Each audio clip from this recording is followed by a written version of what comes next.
चलिए, तो first of all कुछ वेरिएबल समझ लेते हैं. What is the meaning of variables? Do you know what is variables? Define the variables. Yes, you are right. This is the x and y, but what is variables? The value can be changed. Any things of which value can be changed, that is called as the variables. And generally, we are taking x, y, and z. So these are the variables. Height is a variable. Income is a variable. Here, weight, it is the variable because it can be changed. So in this series, we have, you can see there is a word in the board that is bivariates. But before bivariates, we have to understand what is univariates. Univariates. So if I am taking the only single data from you all, let's say, what is your name in the first dex? What's your name? Sharad. Shanad. SANADH. Okay, next. Aman. Sun. क्या कैसा? Next. So if I am taking the weight of these 5 peoples, whatever weight are there, this will be called as the univariate data because you are taking only the one variable. Clear? One variable. If you are taking along with the weight, you take the height also. This data will be called as a bivariate data. Two variables. You have the weight as well as the height. Apart from the weight and height, you also take the income. Now this data will become the multivariates. So univariates, multivariate, bivariates, and the clear. 3 points are clear. Now ये काम कहाँ आएंगे? ये काम कहाँ आएंगे आपके? After the 6th month or after the 2 or 3 months, you will get a FCP project, जहां आपको कुछ टॉपिक्स दिए जाएंगे और कहा जाएगा कि फाइल प्रिपेयर करिए, जहां आपको कुछ सर्वे करने पड़ेंगे. ठीक है ना? Let's say one advertisement is there.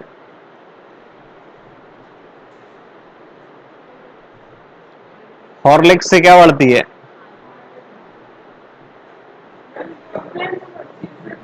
Complain से बढ़ती है. हॉर्लिक्स वाले क्या करते हैं फिर? दिमाग बढ़ाते हैं. कॉम्प्लेन ले लेते हैं.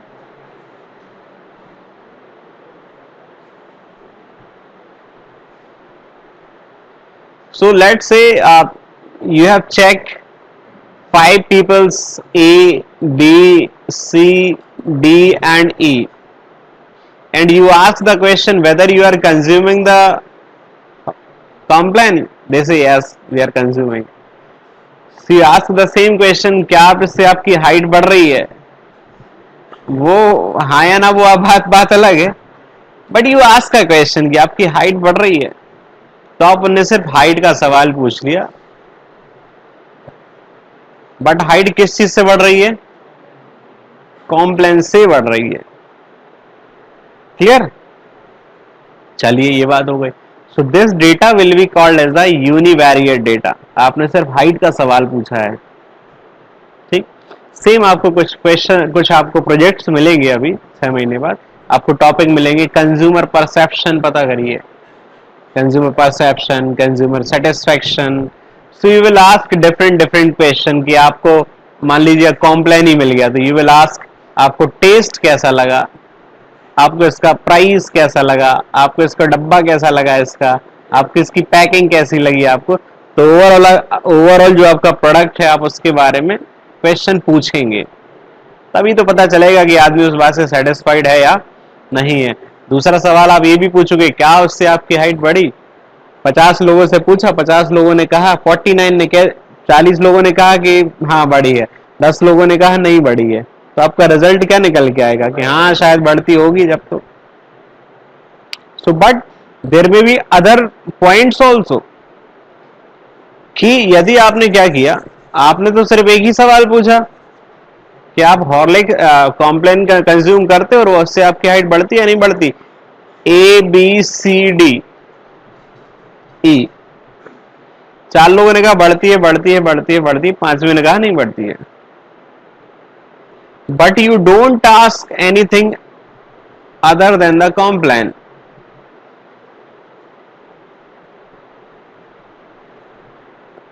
तो इट मे बी पॉसिबल कि अपार्ट फ्रॉम द कॉम्प्लेन कुछ और भी तो कंज्यूम कर रहे होंगे, ठीक है ना। फिर आपने पूछा कि ठीक है साहब इनकम बताओ आपकी क्या है, कॉम्प्लेन के अलावा आपने क्या पूछ लिया, इनकम पूछ ली। तो पता चला कि जो ए बी सी डी वाले हैं ना, ए बी सी डी, उनकी पता चला इनकम बहुत ही हाई है, it means they are from the rich family, ठीक है ना। तो कॉम्प्लेन के अलावा शायद ग्रीन वेजिटेबल्स एंड एप्पल्स वैपल्स और ये सारी चीजें कंज्यूम कर रहे होंगे शायद, बट शायद जो ई है शायद वो ये सारी उसकी लो इनकम लो है, इस वजह से अदर चीजों को वो कंज्यूम ना कर रहा हो, ठीक है ना। तीसरा फैक्टर हो गया कि भाई सवाल आपने पूछा कि एक्सरसाइज, तो इनने कहा साहब हम सब करते हैं, तीसरे ने कहा हम नहीं करते, चौथे ने कहा हम नहीं करते। तो ये भी तो एक सवाल हो सकता है कि ये हाइट जो है वो एक्सरसाइज से बड़ी हो ना कि कॉम्प्लेन से बड़ी हो, और ना तो ये एक्सरसाइज कर रहा है ना तो इसके पास ये रिच, ये जो ई है ना तो ये रिचर है ना एक्सरसाइज कर रहा है ना इसकी हाइट बढ़ रही है, तो इसका कुछ नहीं कर रहा है इसलिए हाइट नहीं बढ़ रही है, या तो एक्सरसाइज अकेला कर ले तो ये हाइट बढ़ जाए शायद। So there is a number of questions you can ask to check the satisfaction of any particular product. आप सेटिस्फैक्शन चेक कर सकते हो, परसेप्शन चेक कर सकते हो, रिलेशनशिप चेक कर सकते हो। So when you are checking the multiple variables, this is called as a multivariate, and whenever you are checking the two variable, it is called as a bivariate. And whenever you are find the relation between two variable x and y, complan and the exercise, height and the complan, Horlicks and the mind, when you check these two variables, this it is checked by the correlation. This is there is an instrument which is called as the correlation. So you can see that in bivariate distribution we may interested to find if there is any relationship between the two variable under the study, and for that we have our tools, we have our statistical tools called as the correlation. Correlation means a relation between the x and y. This is also called as a cause and effect. What is the cause and what is the effect? Reason क्या है और उसका effect क्या निकल के आ रहा है, so that is the correlation. So correlation is a statistics tools which study the relation between the two variable, and the correlation analyze involve the various methods and technique used for the studying measuring the extent of relation between the two variable. Same thing which I have already explained, it is repeated again and again. Two variables are said to be correlated if the change in the one variable result in the corresponding change in the another variable. Let's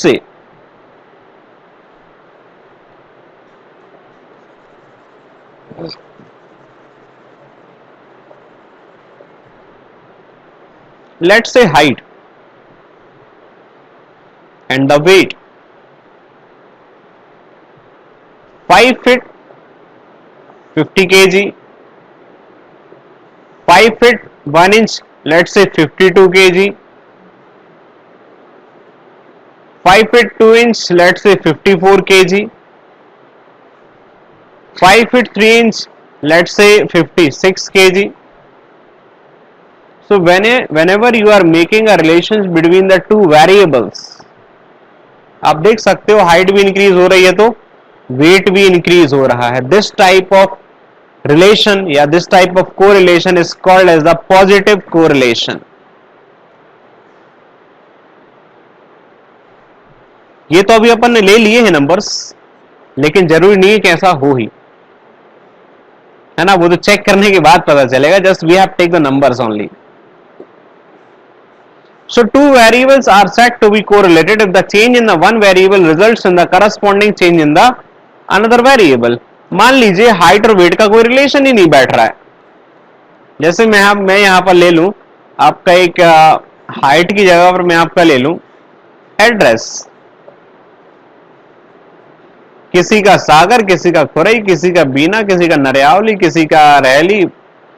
क्या इन सब से height का wait का लेना देना है कि भाई रैली के लोग ज्यादा पतले होते हो या हेल्दी होते हो, या ऐसा कुछ रिलेशन बैठ रहा है? नहीं बैठ रहा है. So there is a no relation between the variables. तो यदि दो वेरिएबल्स में रिलेशनशिप समझ में आ रही है, then it will be called as the correlated. Clear? Now next,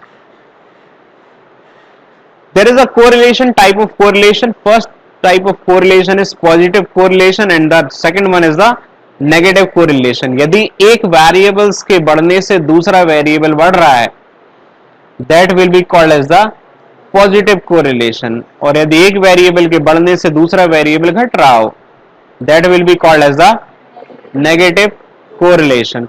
Now you can see that if the value of the two variable deviated in the same direction, if the increase in the value of one variable results on the average in the corresponding increase in the value of another variable, एक variable के change होने से दूसरा variable positive change हो जाता है, this will be called as a positive.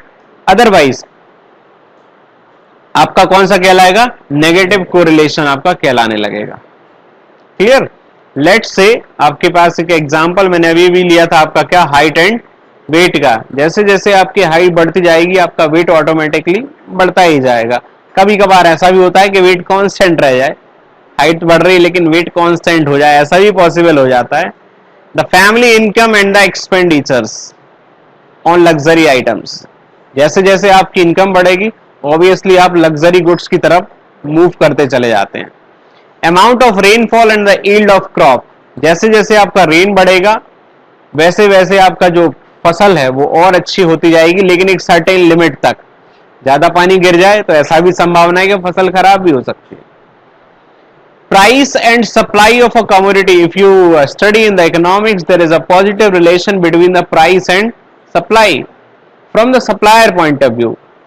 If you are asking from the customer point of view there is a negative relation, because जब जब प्राइस बढ़ेगा आप उन चीजों को कम खरीदेंगे जो महंगी होती जा रही है ना. जनरली आपको एग्जांपल दिया जाता है, let's say there is a two pen, कौन सा कोई सा लिए हो आप, मॉन्ट सैलो ले लेते हैं, एक सैलो और एक ले लेते हैं अपन कुछ और रेनॉल्ड ले लेते हैं, ठीक है ना. There is a two option with the same price, दोनों ही 10 रुपए के हैं. तो यदि सैलो का प्राइस बढ़ जाता है 11 रुपए तो आप डेफिनेटली रेनॉल्ड की तरफ मूव कर जाएंगे. So there is a inverse relation between the price and a demand from customer point of view. Price बढ़ेगा आप उस चीज की डिमांड कम कर देंगे. But from the supplier point of view there is a positive relation. जितनी चीजें महंगी होती जाएंगी उतना ज्यादा कोशिश करेगा सप्लाई करने की. ये दुकानदार के पॉइंट ऑफ व्यू से बोल रहा हूं या फिर सप्लायर के पॉइंट ऑफ व्यू से बोल रहा हूं. तो यही चीज लिखी हुई है, price and supply of a commodity. Price बढ़ेगा तो ऑटोमेटिकली सप्लाई भी बढ़ेगी, there is a positive relation. And another is negative correlation. जैसे आपका प्राइस एंड सप्लाई लिखा हुआ है, इसका दूसरा एग्जांपल आप ले लीजिए, प्राइस एंड द डिमांड. जैसे जैसे किसी प्रोडक्ट की प्राइस बढ़ती जाएगी आप उसकी डिमांड को आप क्या करते जाएंगे, कम करते चले जाएंगे. That is called as a negative correlation. Clear? जैसे जैसे ठंड आती जाएगी वैसे वैसे आप जो शॉर्ट ये टी शर्ट अपन पहने हुए हैं वो अपन बंद कर देंगे लेना, ठीक है ना. जैसे जैसे गर्मी आएगी अपन वुलन क्लॉथ्स का कंजप्शन कम कर देंगे. जैसे जैसे गर्मी आएगी वुलन क्लॉथ्स तो बढ़ जाएंगे, लेकिन क्या बोलते हैं, एसी का कंजप्शन आपका बढ़ जाएगा, लेकिन आपके ऐसे कोई चीजें होंगी हीटर वीटर का कंजम्पशन जो है वो कम होता चला जाएगा. So there is a negative relation also. आपके पास कई वेरिएबल्स उसके होना चाहिए. So positive relation and the negative correlation. Next, linear and the non linear correlation. Let's say one example. Let's say income and the consumption.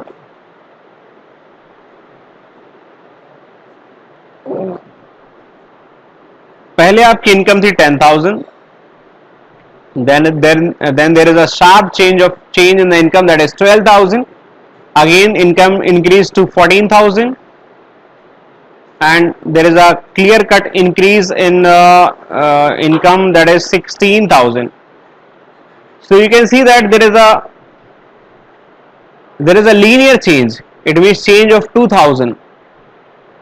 Let's say this is a January, February, March and the April. So there is a change of 2,000 in every month. And the same time, the consumption of luxurious goods, you increased 5,000 to 7,000, let's say 8,000, let's say, and 11,000 and 14,000. So there is a change in the consumption in the linear way. 5,000 to 8,000 change कितने का आ रहा है? 3,000 का. फिर कितने का change आ रहा है? 3,000 का. फिर कितने का चेंज आ रहा है? 3,000 का. So this type of relation is called as the linear correlation.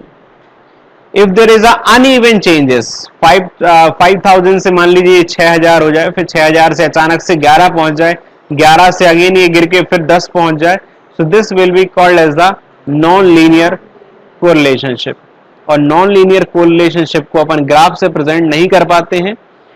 Linear के लिए हम ग्राफिकल रिप्रेजेंटेशन की हेल्प ले लेते हैं. नॉन लीनियर के लिए हमें कई मेथड्स यूज करनी पड़ती हैं. कार्ल पियर्सन मेथड हो गया और बहुत सारी मेथड्स हैं. और ग्राफिकल रिप्रेजेंटेशन जो है हम लीनियर कोरिलेशन को कर सकते हैं.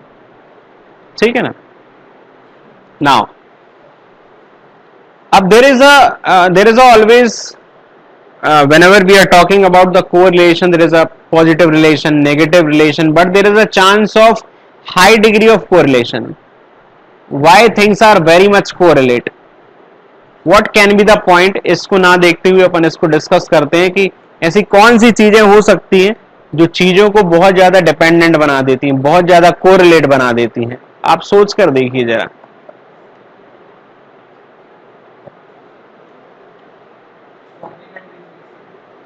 Complementary, exactly. कुछ कॉम्प्लीमेंट्री कंजम्पशंस होते हैं, जैसे कि हमारा क्या bread and butter. Bread and butter. आपने बताया अभी क्या? फ्यूल एंड व्हीकल्स और panning.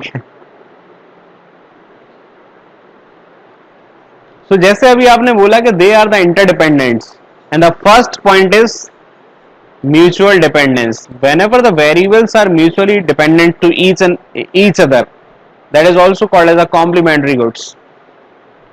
So the demand of each and every product is mutually dependent. If the petrol is, if the vehicles are demanded, definitely the fuel will be the demanded. Clear? Bread को आप demand कर रहे हैं तो obviously butter को demand करेंगे ही करेंगे. तीसरा है, आप इन्होंने बताया कि किसी ने पेन और इंक, किसने बताया था?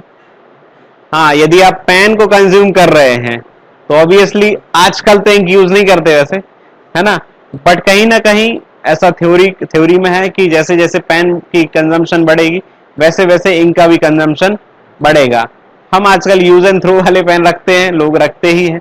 तो पेन लिया और खत्म हुआ, फेंक दिया. इंक का कंजम्पशन अब कम हो गया है. पहले लोग एक पेन खरीदते थे, रिफिल्स के पैकेट खरीदते थे पहले, उसी में डाल के काम चलाते थे, लेकिन अब वो वैसा नहीं है. Because the trends are change, incomes are change. लेकिन यही चीज आप थोड़े से और बैक एरिया में जाओगे, मीन्स जिनके पास रिसोर्सेस अवेलेबल नहीं है, वो ऐसे ही करेंगे. खाली पेन कहीं उनको डलाई मिल जाता है तो ढा लेते हैं, उसके बाद वो रिफिल यूज करते हैं. मीन्स यदि आप रूरल एरियाज में जाइए, है ना, तो कंडीशंस आप देखेंगे तो ग्राउंड रियलिटी आपको पता चलेगी कि what is the ground reality. हमारे पास रिसोर्सेज रहते हैं ज्यादा तो हम उसका डिसएडवांटेज लेते हैं, बट जिनके पास नहीं है उनको एक्चुअल मीन पता होता है कि कितने यूजफुल है हमारे लिए। तो इसके लिए आप लोग बहुत सारे काम भी कर सकते हैं। Like you are in the first semester, you can also start some programs for welfares. आप ऐसा चाहें तो एक टीम बनाकर शुरू कर सकते हैं। मतलब ये आपकी इच्छा है, मतलब मैं जबरदस्ती नहीं कह रहा हूं, बट आप अपनी टीम बनाकर कुछ ऐसा कर सकते हैं कि आप विजिट करिए लोगों की, जो रिमोट एरियाज है वहां पर जाइए, लोगों की नीड्स पता करिए, जो कुछ कर सकते हैं वो करिए। So there is a mutual dependency on the variable, that's why the degree of correlation is very high. Next is the both the variables being influenced by the same external factors. What can be the meaning of this example? दोनों ही चीजें एक ही factor से effect कर रही हो, और अभी अभी आपने जो एग्जांपल्स दिए हैं वही, बस थोड़ा सा उसको एक्सप्लेनेशन चेंज करना है बस उसका। इसको थोड़ा सा रिवर्स वे में बोलना है।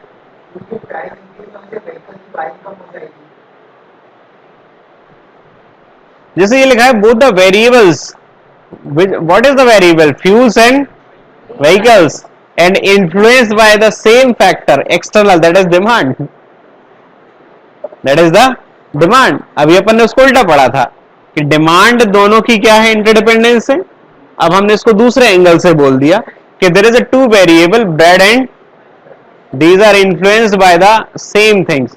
It can be the price, it can be the weather, it can be the demand, it can be the complementary, it can be the substitution effect. So these effect can be the external factors, इसलिए इनमें high degree of correlation हो जाता है। Next है आपके पास pure chance. What is the pure chance? Pure chance का मतलब क्या है?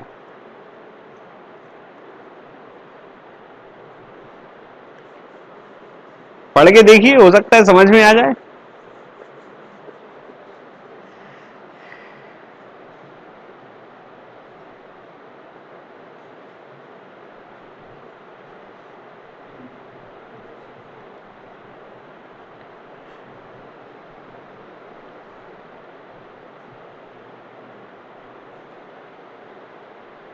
क्या कभी ऐसा सुना है कि लेफ्ट हैंडर्स इंटेलिजेंट होते हैं? मतलब ऐसे लोग कहते हैं कि लेफ्ट हैंडर जो होते हैं थोड़े से दिमाग वाले होते हैं, है ना। फिर आप लेफ्ट, सचिन तेंदुलकर, अब्दुल कलाम, ऐसे ऐसे कई बार देखा होगा लेफ्ट हैंडर्स डे आता है। या फिर कई बार ऐसा कुछ बना होगा रिलेशनशिप, जैसे कि साउथ के लोग बहुत इंटेलिजेंट, या फिर नॉर्थ के, या फिर ईस्ट वेस्ट के, ऐसे कुछ कभी कहानियां सुनी है कभी कभार? क्या सुनी है बताइए, अपनी अपनी कुछ बताइए ऐसा कुछ। हाँ,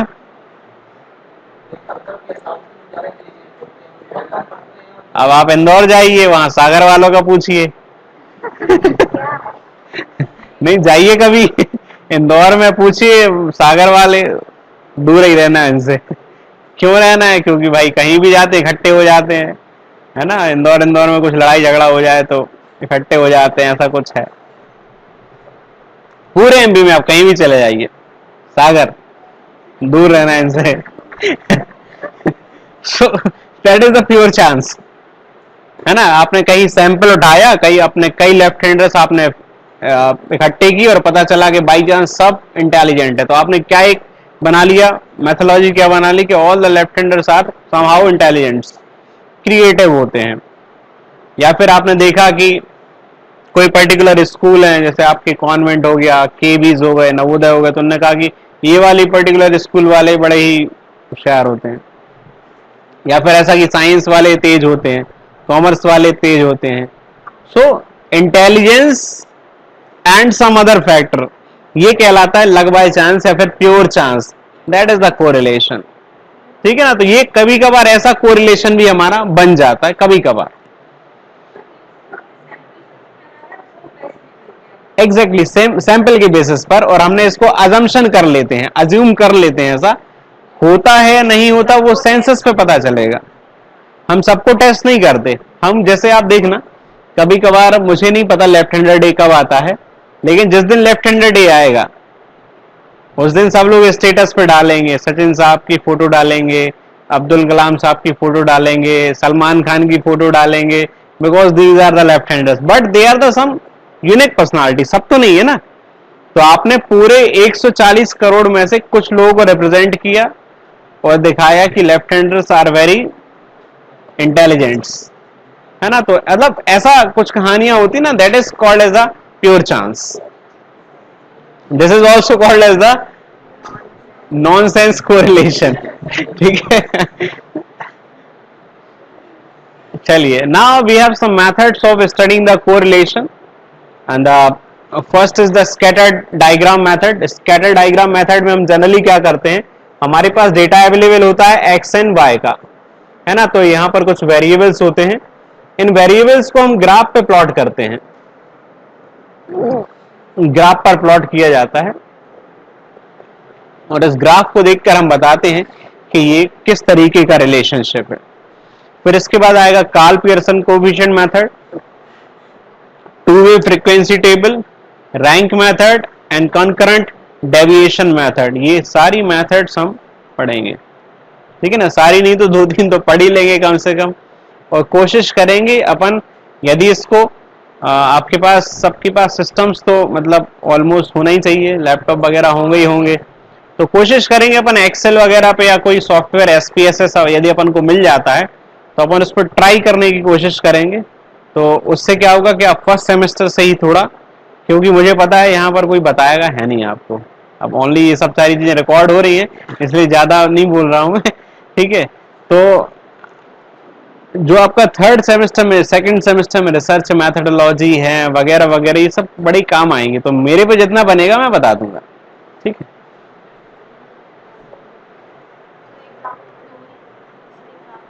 एग्जाम में, मेरा एग्जाम होता है तो मैं तो प्रैक्टिकल रखता हूँ भर के एकदम। आप अभी अभी पूछ लो, अभी अभी देकर आए हैं कुछ लोग पेपर, फाइनेंशियल मैनेजमेंट का देकर आए हैं, ऑपरेशनल मैनेजमेंट का देकर आए हैं, बीबीए वाले देकर आए हैं ओएम का, और अकाउंटिंग फॉर मैनेजर पता नहीं कोई सब्जेक्ट था, तो उनको नहीं पता हालांकि, लेकिन चर्चा वो लोग यही कर रहे थे कि इसी आदमी ने बनाया होगा पक्का। तो पता है कि उनको तगड़ा पेपर आया, मतलब सीधा इशारापन पे ही आएगा। तो आप थर्ड से सेकंड सेमेस्टर वालों से एफएम का पेपर पूछिएगा तो वो लोग बता देंगे आपको कि कैसा पेपर आया था, अभी अभी 4-5 दिन हुए हैं पेपर हुए।